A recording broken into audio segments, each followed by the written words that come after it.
Hi, this is Rubel from Tech Review. When I tried to open Virus Threat Protection, I encountered the error your IT administrator has limited access to some areas of this app.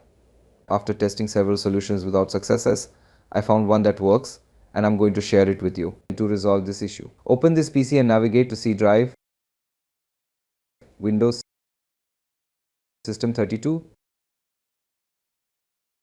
SecurityHealth. If you see any files or folders, delete them. If the folder is empty, proceed to the next step. Download the required software from the official Microsoft website. Open your browser, copy and paste this link into the address bar. This link is available under the description. And press enter to download it automatically. Once downloaded, go to the folder, right-click the file and select Run as Administrator. Click Yes when prompted. The Windows Security UI should start working immediately.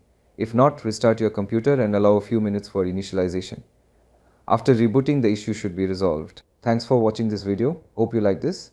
Please do subscribe my channel. Also give a like please. Take care.